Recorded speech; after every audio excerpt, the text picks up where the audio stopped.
En el programa HCC, la versión 6.0, observamos en el módulo del diagrama que se presentan los datos termoquímicos básicos para la especie dada en formato gráfico. Se pueden dibujar varios tipos de diagramas diferentes en función de la temperatura, de los cuales nos interesa el diagrama de Ellingham. Escribiremos las fórmulas de las especies en la primera columna de la hoja de datos X. No será necesario abrir las otras hojas ya que son de uso interno del programa únicamente. Pegamos las especies, colocamos y seleccionamos un elemento de la lista. Por ejemplo, el oxígeno para óxidos, sulfuro para sulfuros, el azufre para sulfuros, el cloro será para cloruros. Balanceamos los elementos y presionamos en leer datos. Esto buscará los datos en la base de datos dados para los rangos. Luego presionamos en diagram para dibujar el diagrama. También podremos modificar todas las configuraciones predeterminadas como rangos y unidades de los ejes X, Y. Sin embargo, siempre se debe presionar en leer datos después de estas modificaciones antes de poder presionar en diagrama. Voy a modificar en este caso los rangos para Y.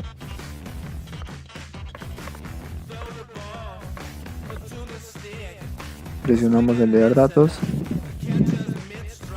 y luego el diagrama.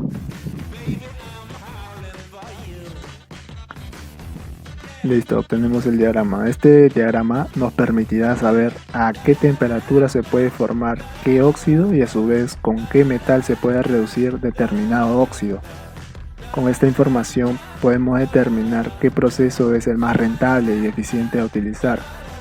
En este ejemplo, el diagrama de Ellingham, los resultados muestran que los óxidos de hierro se pueden reducir con carbono para formar el hierro metálico de gas monóxido a una temperatura aproximada a partir de 700 grados Celsius. Entonces decimos que los metales cuyo óxido delta G es menor a una temperatura seleccionada pueden usarse para reducir aquellos óxidos donde el delta G es mayor. Los óxidos más estables en este caso son el óxido de cromo y el óxido de magnesio, que se encuentran en la parte inferior del diagrama.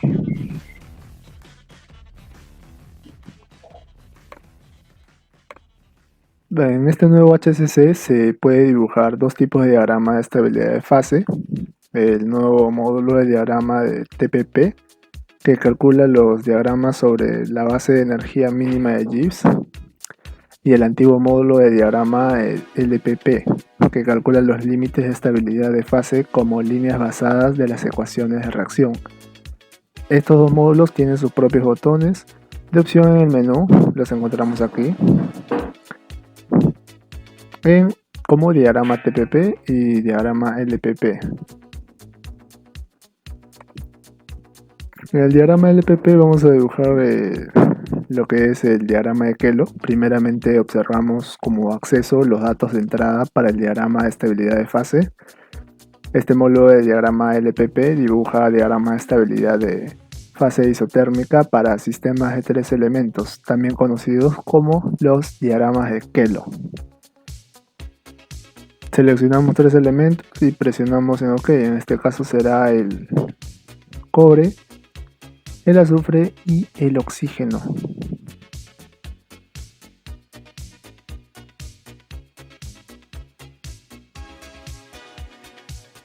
Cobre, azufre y oxígeno. Presionamos en OK. Esperamos un momento hasta que HCC muestre las sustancias de la base de datos. Podemos presionar luego todo o seleccionamos al menos 3 especies para el diagrama. Voy a seleccionar en este caso todo. En la tostación, la fase gaseosa contiene normalmente óxido de azufre y oxígeno. Seleccionamos la especie del gas para el eje X, oxígeno gaseoso, y seleccionamos una especie de gas para el eje Y, en este caso será el dióxido de azufre.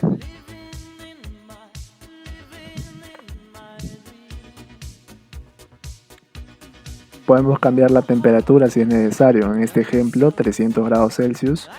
Se puede elegir entre grados Celsius y grados Kelvin, presionando el botón.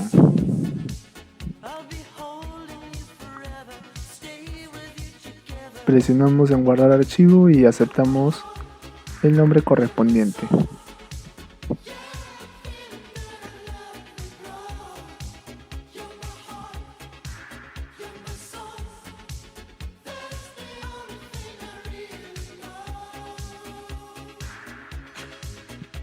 El nombre se guardará como CUOS 300, que vendrían a ser las iniciales y temperatura de los datos seleccionados. Guardamos.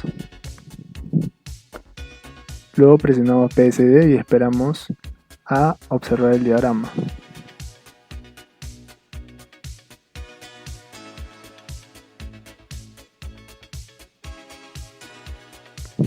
Listo, obtenemos el diagrama de Kelo. Podemos consultar el nombre y los datos de la especie haciendo doble clic en la lista. Estos diagramas de PSD nos ofrecen una manera fácil de evaluar la estabilidad de diferentes sustancias en función de las presiones de gas, ya sea de oxígeno o dióxido de azufre, o también podría ser el azufre y el gas cloro, entre otros. Estos diagramas lo utilizamos, por ejemplo, para encontrar mejores condiciones para las reacciones oxidantes o sulfatizantes. En la hoja de datos, Data, podemos ver, acá en la pestaña Data, podemos ver los datos calculados del diagrama en forma de tabla, el cual HSC evaluará estos valores predeterminados de manera automática para los ejes Y máximo y mínimo y X máximo y mínimo de igual manera según sean los ejes. Y en la tabla también podremos identificar cada una de las reacciones con las que se construye el diagrama de Kelo. Entonces, ¿qué decimos? Que utilizamos estos diagramas de estabilidad para predecir reacciones posibles en sistemas metalúrgicos, conocer factores que rigen las reacciones como la temperatura o presiones parciales de los gases. Podremos determinar la zona que ocupa uno de estos componentes conociendo su equilibrio en la reacción y su distribución en el sistema, así como las líneas de equilibrio en el diagrama de Kelo que nos indicará la presencia de los gases del sistema.